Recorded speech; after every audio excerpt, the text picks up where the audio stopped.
ونعوذ بالله من شرور أنفسنا ومن سيئات أعمالنا من يهد الله فلا مضل له ومن يضلل فلا هادي له أشهد أن لا إله إلا الله وحده لا شريك له وأشهد أن محمدا عبده ورسوله أما بعد.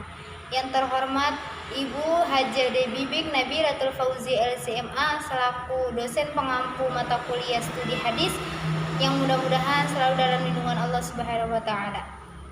Tak lupa pula teman-teman seiman dan seperjuangan. Puji syukur marilah kita panjatkan atas kehadirat Allah Subhanahu wa taala yang telah memberikan kita berbagai macam nikmat, yaitu nikmat sehat walafiat. Salawat dan salam tetap tercurahkan kepada baginda alam yakni Nabi besar Muhammad sallallahu alaihi wasallam yang telah membawa umatnya dari zaman kegelapan menuju zaman terang benderang seperti sekarang ini. Perkenalkan, nama saya Nurul Khotimah dengan NPM 20106311100108 kelas 1C PAI. Di sini saya akan menjelaskan tentang perbedaan hadis qudsi, hadis nabawi, dan Al-Quran. Apa itu hadis?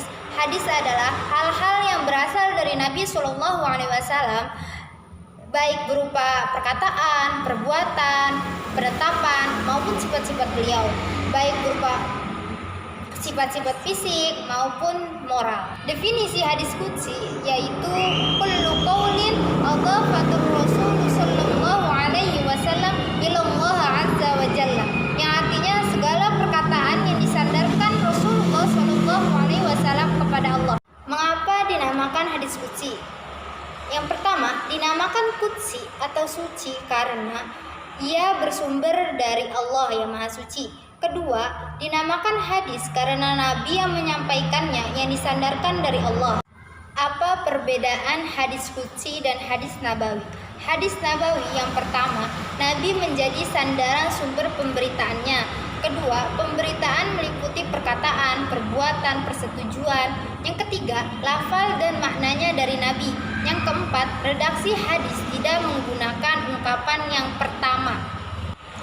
Sedangkan hadis qudsi yang pertama, Nabi memberitakan apa yang disandarkan kepada Allah dengan menggunakan redaksi sendiri. Yang kedua, hanya memberitakan perkataan. Yang ketiga, maknanya dari Allah, redaksinya disusun oleh Nabi.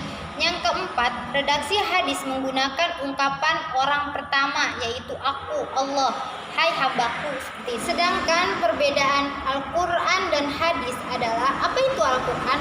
Al-Quran secara bahasa, sebagian ulama mengatakan kata Al-Quran tidak mempunyai akar kata. Ia merupakan nama bagi kalam Allah atau alam murtajal.